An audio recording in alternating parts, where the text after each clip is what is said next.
असे बनावट work order देऊन पैसे उकळायचे आणि लुबाडायचं काम या ठिकाणी चाललं पद्धतीने आता लोकांना फसवण्याचं काम काही मंडळी काही रॅकेट या ठिकाणी करतायत, सफाईदारपणे करतायत. मला वाटतं त्याच्यामध्ये कोणीही बळी पडू नये. पुढे आज पत्रकार परिषदेचं तातडीने आयोजन केलं, काय विषय बघू?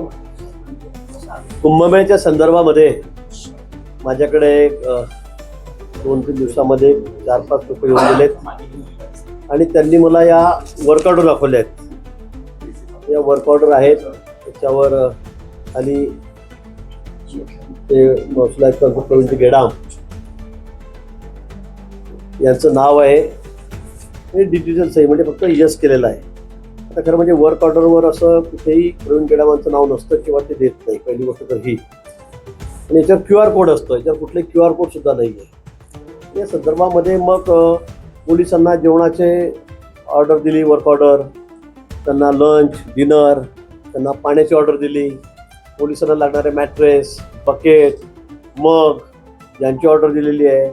आणि ते काही 100-150 कोटी रुपयाच्या स्वरूपामध्ये त्या ठिकाणी आहे. त्याचा उल्लेख या ठिकाणी आहे, पण त्या लोकांनी ज्यांना ही वर्क ऑर्डर मिळाली त्यांनी मला हे सांगितलेलं आहे. आणि मी या संदर्भामध्ये मग ते म्हणे आम्हाला थोडं डाऊट वाटतोय की ज्या लोकांनी दिली. मी म्हटलं तुमचं काही टेंडर होतं का ऑनलाईन? ते म्हणजे नाही.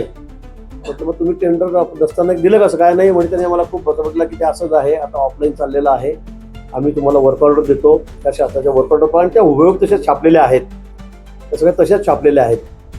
आणि म्हणून या लोकांची फसवणूकही त्यांनी केली. त्यांनी काही पैसे त्यांना दिलेले आहेत, काही चेकने सुद्धा दिलेले आहेत. आणि 3-4 लोक हे आहेत म्हणून त्यांनी माझ्या कानावर हा विषय टाकला. परवा माननीय मुख्यमंत्री मोदयांच्याही कानावर विषय टाकला. तिथे CP होते, बैठकीला आलेले नाशिकचे, त्यांचाही हा विषय सांगितलेला आहे. गेडाम साहेबांची असेल, आमचे शेखर सिंग असतील आयुक्त कुंभमेळ्याचे, त्यांच्यासुद्धा कानावर हा विषय टाकलेला आहे. आणि या संदर्भामध्ये मी विचारणा केलेली आहे, पण पोलीस खात्यामध्ये असं कुठली त्याची ऑर्डर नाही आहे, टेंडर नाही आहेत. आणि बनावट फर्जी सगळ्या या वर्क ऑर्डर बनवून त्या वर्क ऑर्डर देऊन लोकांना लुबाडण्याचं काम चाललेलं आहे. 1-2 महिन्यापूर्वी, 1.5 महिन्यापूर्वी पण 3 लोकांवर असं मुंबईच्या तक्रार दाखल करण्यात आलेली आहे. त्यांनी सुद्धा असेच वर्क ऑर्डर बोगस बनवून कुंभमेळ्याच्या नावाखाली फसवणूक केलेली होती. प्रवीण गेडाम आहेत, त्यांनी सुद्धा त्या संदर्भात तक्रार दिली CPंकडे. शेखर सिंग आहेत, त्यांनी सुद्धा CPंकडे, नाशिक CPंकडे तक्रार त्या ठिकाणी नोंदवलेली आहे. आणि तर परत त्या 4-5 ऑर्डर ज्या आहेत या माझ्याकडे आलेल्या आहेत. अजून जास्त असण्याची शक्यता आहे. पण अशा पद्धतीने एक रॅकेट काही लोकांचं आहे. त्या ठिकाणचे जे लोक ते वेगळे होते वर्क ऑर्डर देणारे, हे वेगळे आहेत.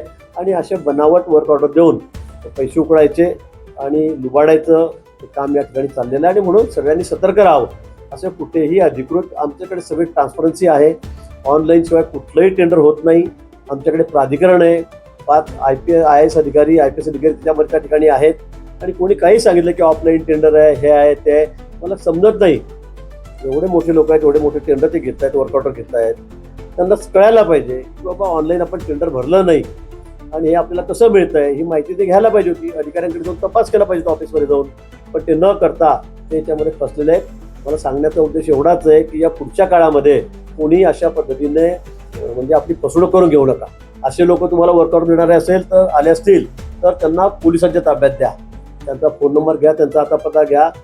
आमच्या कुंभमेळ्याच्या ऑफिसच्या ठिकाणी गेडाम साहेब आहेत, शेखर सिंग आहेत, त्या CP आमचे आहेत त्या ठिकाणी नाशिकला. त्यांना जरी आपण सांगितलं तर लगेच त्याचे त्या ठिकाणी बंदोबस्त केला जाईल.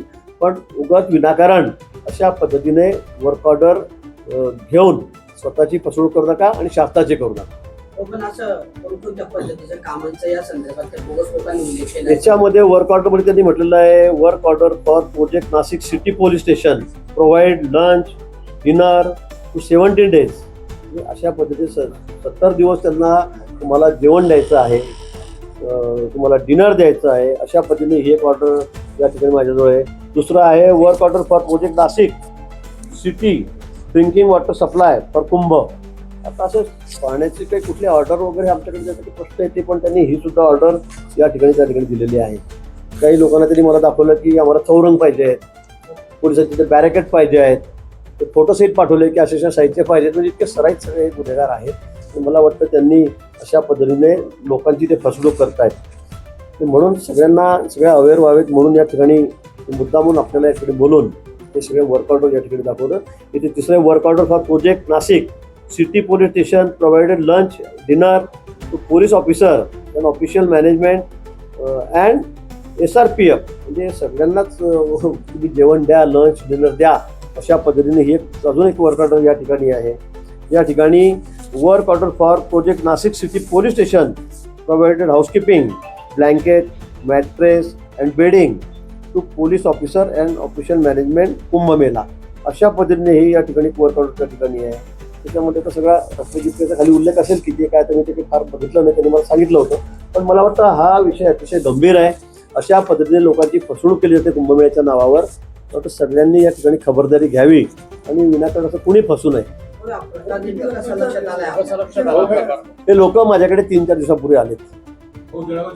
ते मला येऊन भेटलेत. हो, जळगाव जिल्ह्यातले एक धुळ्याचा आहे, 2 जळगाव जिल्ह्यातले आहेत, जळगावचे आहेत, जामनेरचे एक जण आहे त्याच्यामध्ये. मला वाटतं हे सगळे दोघा-तिघांनी रॅकेट तयार केलं आणि अशा पद्धतीने लोकांची फसवणूक केलेली आहे. किती रुपयाची फसवणूक? 2 लोक जामनेरचेच आहेत, एक धुळ्याचा आहे, एक टीचर आहे, मुस्लिम समाजाचा आहे. त्यांनी मिळून सगळी फसवणूक केलेली आहे. किती पैसे? आता आज सांगता येत नाही. यांनी मला जे आकडे दिलेले आहेत ते मला वाटतं 400-500 कोटी रुपयाचे वर्कआउट असतील. या सगळ्या 500-600 कोटी वर्कआउट असतील. त्यांच्याकडून काही पैसे घेतलेत? काही पैसेच घेतले म्हणून ते माझ्याकडे आले. फुकट मिळाले असले आलेच असते. किती पैसे घेतले? त्यांनी आता ते सांगता येत नाही, ते सांगत नाहीये, पण काही चेक पण घेतलेले आहेत आणि कॅश कंपाऊंड मोठा घेतलेला आहे, कॅश पण घेतले असं त्यांचं म्हणणं होतं. पण आता ह्या ज्या पद्धतीने सगळं चाललेलं आहे, मला वाटतं हे अनेक ठिकाणी असं इथे नाही आहे. मागच्या महिन्यात 2 महिन्यापूर्वी सुद्धा 3 लोकांवर तक्रारी आमचे कुंभमेळा आयुक्त शेखर सिंग आणि प्रवीण गेडाम यांनी त्या ठिकाणी केलेल्या आहेत. एकाला पकडला, त्याची बॅग तपासली तर शेखर सिंगाच्या नावाची वर्कआउट त्याच्यामध्ये होती. असं 3 वर्कआउट त्या ठिकाणी होत्या. मुंबईचे सगळे लोक होते आणि अशा पद्धतीने फसवणूक करण्याचं काम त्या ठिकाणी चालले आहे. अतिशय कडक कारवाई, अतिशय कठोर कडक कारवाई यांची केली जाईल. पुढे कोणी धजावणार नाही अशी कारवाई करायला, असे रिकामे गोंधळ करायला, लफडे करायला, बोगस काम करायला, अशी चांगली कारवाई आम्ही त्यांच्यावर त्या ठिकाणी करू. सगळ्या जे काय असतील कलम ते त्या ठिकाणी 420 पासून सगळे त्यांच्यावर लावू. अजून ताब्यात घेतलं नाही. या संदर्भामध्ये मी त्या लोकांना सांगितलेलं आहे, पण ते पैसे देणार आहेत म्हणून त्या ठिकाणी ते कंप्लेंट करायला मागे पुढे करतात. पण त्यांनी माझ्याजवळ येऊन हे सगळे कागदपत्र दिलेले आहेत, त्यांनी मला वर्कआउट दिलेले आहेत आणि म्हणून म्हटलं हे उगाच त्यांचं काय पैशाचं होईल नाही, पण अशा पद्धतीने फसवणूक चाललेली आहे. अजून काही लोक फसून आहेत, त्याचं आम्हाला घ्या, आमच्याजून वर्कआउट द्या, मला पैसे, हे सगळं चाललेलं आहे. म्हणून मला वाटतं कुठे होऊ नये, कुठल्याही डिपार्टमेंटमध्ये होऊ नये. त्यामुळे सगळ्यांनी शहानिशी करूनच घ्यावी वर्कआउट. अधिकाऱ्याकडे विचारा तुम्ही, आव्हान करणार का तुम्ही? 5 लोक यांची पार्श्वभूमी काय आहे, ऑर्डर कशा पद्धतीने करतात, हा रॅकेट कसा आहे? ते मला वाटतं यात त्यांनी मला 3 लोकांची नावं सांगितली होती. 3 लोक सांगितले होते. आता कारवाई व्हायची आहे, कंप्लेंट व्हायची आहे. त्यांनाही पळायला तर संधी नको म्हणून मी काही बोलत नाही. पण निश्चित या संदर्भामध्ये तात्काळ आता सकाळपासून मी अधिकाऱ्यांशी बोललेलो आहे. 3 दिवसापूर्वी पण मुंबईला आम्ही बसलेलो होतो. या संदर्भामध्ये तात्काळ तक्रार दाखल होऊन त्यांना ताब्यात घ्यायला पोलिसांना सांगितलेलं आहे. यामध्ये तुमच्या नावाचा कुठे गैरवापर केलाय का तुम्ही? माझ्या नावाचा कुठे गैरवापर नाहीये, पण त्यांनी इतकं सफाईदारपणे या लोकांना पटवलेलं आहे. हे सगळं आता आजकाल असंच चाललेलं आहे. हे ऑफलाईन आहे, हे ऑफलाईन आहे, आम्हाला माहिती आहे, आम्ही जामनेरचे आहोत, असं सांगूनही त्यांनी त्या ठिकाणी केलेलं आहे. त्यामुळे मला वाटतं पूर्वी पण 3 लोकांवर गुन्हे दाखल झालेले आहेत. आता पुन्हा हे 3 लोक या ठिकाणी सापडलेले आहेत. त्यांना तात्काळ ताब्यात घेण्याच्या सूचना आम्ही मुख्यमंत्री मोदयांनी केलेल्या आहेत. मी सुद्धा पोलीस अधिकाऱ्यांच्या ठिकाणी बोलतोय की तक्रार दाखल करून आम्ही आता तात्काळ ताब्यात घेऊन याच्यावर कठोर कारवाई करू. यामध्ये तयार झालेली आहे, त्यासाठी त्यांनी जे बनावट शिक्के वापरले असतील किंवा बनावट लेटर हेड वापरले असतील डिपार्टमेंटचे, अशी काही शक्यता आहे का? सगळंच बनावट आहे. ही वर्कआउट आहे, ही ई वर्कआउट याच्या शिक्के येत नाही. ही ई वर्कआउट असते, त्याच्यामुळे त्या शिक्के येत नाही. ही अशी आहे. पण याच्यावर एक गेडाम साहेब वगैरे कुठेही असं त्याचं नाव नसतं. खालचे लोक वर्कआउट देत असतात. त्यांनी सफाईदार पण हे सगळं केलेलं आहे. आणि हा विषय आहे 4 मधला, एप्रिलचा आहे. हा एप्रिलचा आहे, पण आता उघडकीला हा मार्चचा आहे. 1-3 मार्चचा पण आहे. त्याच्यामध्ये हा 8-4चा पण आहे, 26चा आहे. असे 1 मार्च आणि एप्रिल महिन्यातले सगळे वर्कआउट या ठिकाणी आलेले आहेत. पण ते बरेच दिवस थांबले. त्यांना वाटलं असेल की आता वर्कआउट मिळते का, तेव्हा मिळते की तेव्हा काम मिळतं. पण आपली फसवणूक झालेली आहे हे त्यांच्या लक्षात आल्यानंतर ते मग त्याच्या थ्रू माझ्याकडे आले कुंभमेळा मंत्री म्हणून, आणि त्यांनी माझ्याकडे सगळा विषय टाकलेला आहे. आणि मी तात्काळ लगेच सीपींना हा विषय सांगितलेला होता परवा कुंभमेळ्याची बैठक होती, त्याच्या आदल्या दिवशी माझ्याकडे आले. मी त्यांना सगळे कागदपत्रे दाखवलेले आहेत आणि त्यांच्यावर कारवाई करण्याच्या सर्व त्या सूचना त्या ठिकाणी देण्यात आलेल्या आहेत. राज्यभरामध्ये अशा बऱ्याच लोकांची फसवणूक झाल्याची शक्यता आहे. या लोकांना तुम्ही काय आवाहन करणार आहे भाऊ? कारण नाही, मला वाटतं वर्क ऑर्डर या क्षेत्रात आजचा हा विषय नाही आहे. अनेक वेळेला आपण बोलतो, अनेक वर्षांपासून की अशा पद्धतीने लोक बोगस काहीतरी वर्क ऑर्डर तयार करतात, टेंडर दाखवतात, आम्हाला मिळाले मग आम्ही सबलेट करतोय, तुम्ही आमच्या. आपण एक करताना सगळी शहानिशी करून घेतली पाहिजे, हे सगळं तपासून घेतलं पाहिजे, अन्यथा मग आपली फसवणूक होते. आणि हे अतिशय सराईत लोक आहेत, त्यामुळे ज्यांच्यावर कारवाई होईल ते होईल, पण हे जे पैसे दिले जात आहेत त्याची फसवणूक होते ते मात्र परत देत नाही. आणि म्हणून मला असं वाटतं की या संदर्भामध्ये कोणीही असं पैसे घेऊन मला वर्क ऑर्डर दे असं अजिबात करू नका. तुमचं नाव आणि तुमच्या नावाचं नाव वापर करून याचा गैरवापर होतोय का असं वाटतं का? माझं नाव नाही वापरलं. मी त्यांना विचारलं, पण ते म्हणे आता अशीच पद्धत आहे, आम्हाला माहीत आहे की अशीच पद्धत आहे, आता ऑफलाईनच टेंडर होत आहेत, तुम्ही काळजी करू नका, आम्ही या ठिकाणी बसलेलो आहोत. त्यांना खूप म्हणजे त्यांना इतकं त्यांना विश्वासात घेऊन त्यांना फसवलं गेलं की ते म्हणजे आम्हाला थोडीशी शंका आली नाही की आमची फसवणूक होते. आणि हे मोठे व्यापारी आहेत, की लहान लोक नाही, 100-200 कोटीचं काम घेणारे, की छोटे लोक नाही आहेत, चांगले लोक आहेत, व्यापारी आहेत, आणि हे त्याच्यामध्ये फसलेले आहेत. मग या लोकांना जर संबंधितांनी पैसे जर रिटर्न केले तर पुढची भूमिका काय असणार आहे? नाही नाही, आम्ही जर तक्रार करतोय, आमची भूमिका आहे की बोगस वर्क ऑर्डर कशी काय देऊ शकतात. पैसे देणे घेणे हा विषय नंतरचा आहे, पण इतकं सराईतपणे कोणी कोणाला फसवू शकतं, इतक्या बोगस वर्क ऑर्डर या ठिकाणी देऊ शकतं, हे तर सर्रास चालेल कुठेही. कोणी कोणाला फसवू द्या, त्याच्यावर कठोर शासनाला झाला पाहिजे, कडक कारवाई याच्यावर झाली पाहिजे, आमची मागणी. ज्या पद्धतीने या टेंडर घोषित झालेली आहे, यामध्ये आपल्या प्रशासनात तत्पुरी अधिकारी सहभागी आहेत, संशय वाटतो. मला वाटतं याच्यामध्ये कोण अधिकारी आहे, कोण पदाधिकारी आहे, कोण कर्मचारी आहे, याची सखोल चौकशी केली जाईल. आणि कोणी असो याच्यामध्ये, कोणी असो, किती मोठा असो छोटा असो, तो अधिकारी असो का राजकीय क्षेत्रातला कोणी असो, कोणाची हायगाई केली जाणार नाही. अतिशय कडक कारवाई, कठोर कारवाई या संदर्भामध्ये केली जाईल.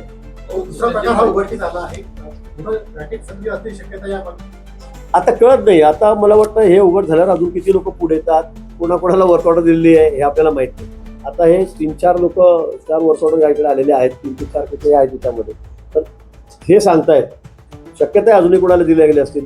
मला वाटतं या लोकांना ताब्यात घेतल्यानंतर हे सगळं पोलीस बरोबर त्यांच्याकडून काढतील, अजून कोणी लोक समोर येतील किंवा आमची फसवणूक झाली, त्यानंतर आपल्याला कळेल की किती लोकांची फसवणूक झालेली आहे. यावं असं आवाहन कराल का होते मी तेच सांगतोय, म्हणून मी स्वतः प्रेस घेऊन सांगतोय. तर त्यांची अजूनही मानसिकता नाही आहे, पण हे वर्क ऑर्डरला बघितल्यावर खरं मला शॉक लागला की अशा पद्धतीने फसवणूक लोकांची चाललेली आहे. वर्क ऑर्डर देतो, ऑफलाईन वर्क ऑर्डर आहे, अशा 100 दिवशी कोणती वर्क ऑर्डर असू शकत नाही, असणारच नाही. आणि असा कोणाला अधिकार नाही, त्यामुळे पूर्ण ट्रान्सपरन्सी आहे. अतिशय मी परवा यादी पण जाहीर केली, लोक कुठले बाकी टेंडरचे काय, पण अशा पद्धतीने आता लोकांना फसवण्याचं काम काही मंडळी, काही रॅकेट या ठिकाणी करतायत, सफाईदारपणे करतायत. मला वाटतं त्याच्यामध्ये कोणीही बळी पडू नये पुढे.